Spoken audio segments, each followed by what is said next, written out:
هل تصدق أن هناك ضجة في الولايات المتحدة وأوروبا في مهاجمة هذه الألعاب؟ ليش؟ ايش صاير؟ ايش فيهم؟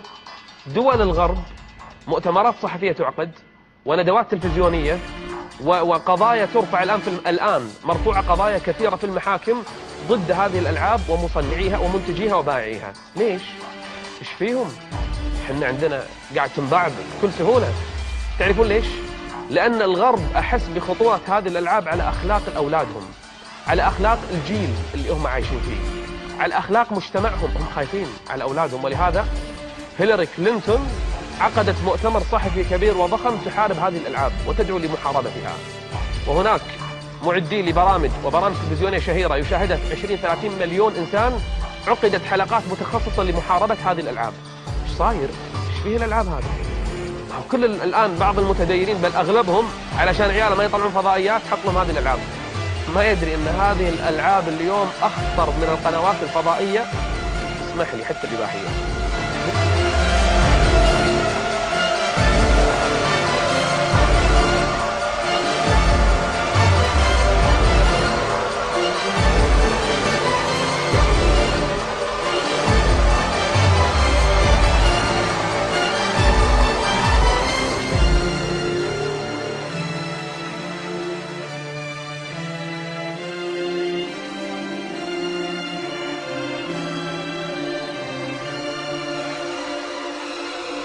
أنا أتكلم عن شنو؟ عن الإباحية الموجودة، ولا عن الفساد الصحي اللي قاعد يكون الأطفال، أو الفساد النفسي والذهني والعقلي اللي راح فيها أذهانهم وصار فيهم توتر.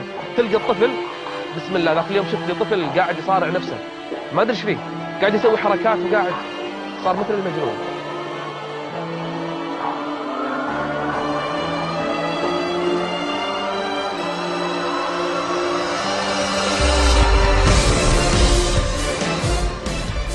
المصيبة الطامة الأكبر إن بعض هذه الألعاب الولد حتى يوصل لهذه المرحلة الإباحية اللي يفعل فيها الفاحشة، اللي يدخل ملها ليلي.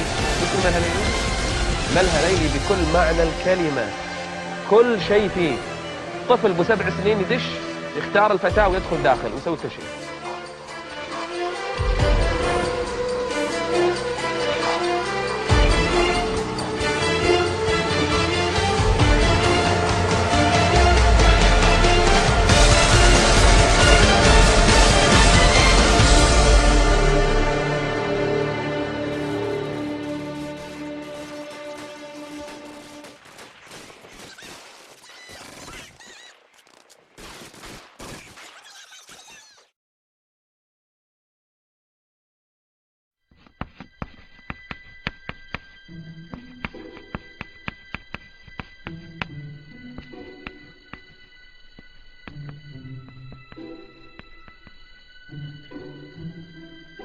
How best to say this?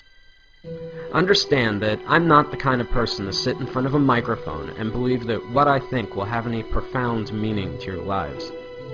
But you see, although what I have to say may upset a few of you, a few months ago I had one of those life-changing moments that forced me to realize that I've made a lot of stupid mistakes in my life. And you know what they say, make films about what you know. The problem was, why should the thousands of you now watching this believe me when I say that video games were to blame? Understand that I've played video games my entire life, starting with Atari and Nintendo, right up till just a few months ago. Over the years, I could only calculate that I've lost thousands of dollars and tens of thousands of hours of my life to them. But when I considered their effect on my life, I had to face the fact that years of gaming had not made me smarter, and button mashing had not improved my reflexes. I was not a kung fu master, I couldn't properly swing a sword, and in a zombie apocalypse, I probably wouldn't last 5 minutes. We often forget that video games are entertainment. That means beyond making you feel good, they have no lasting value. Regardless of how important it may feel to you, there is no place on a resume for Xbox achievements. The real pain behind my years of video game addiction was that I never realized their true costs. Sure, it was just a few hours here or there, but over 3 decades, I'm not just sickened now by the amount of my life I've spent, but more so by all the important stuff that I willingly pushed aside to make time for games. For the sake of entertainment, I was willing to give up sleep, health, and ambition. For what? We fool ourselves into thinking that virtual achievements and virtual friends are adequate substitutes for real-life ones. To be blunt, video gamers seem to be fine giving up their real lives for simulated ones, full of depression and loneliness. I know the true cost of gaming are all those lost years that I could have spent with friends, creating art, or being a better husband. 3 months ago, I had to face the facts that I was alone, overweight, and divorced. If there's a moral to this lecture, it's that as much as we may want one, life does not have continues. For much of my life, I was eager to trade away countless opportunities, friendships, and love for experiences that don't really exist.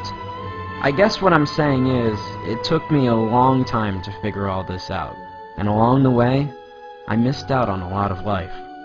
At the risk of sounding like an after-school special, don't allow something as stupid as video games consume the best years of your life at the expense of all the greatness you could achieve. Consider this my promise. That's a mistake I don't plan to make again.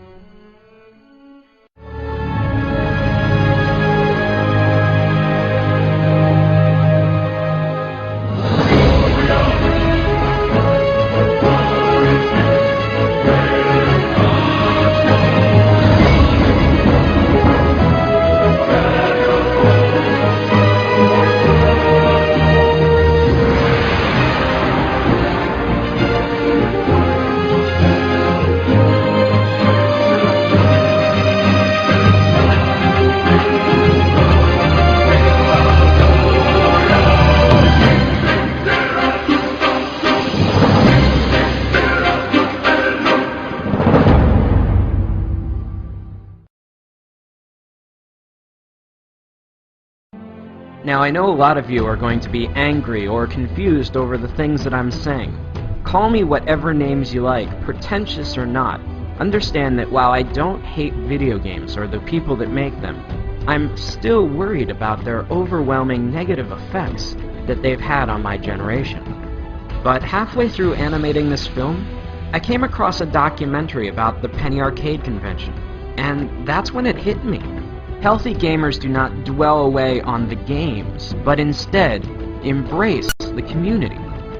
While there may not be value in the games themselves, anything that brings people together and builds communities that embrace who you really are can't be half bad. As I scan through the images of very different people, all united by a common interest, it gives me hope that something good may still come out of all this.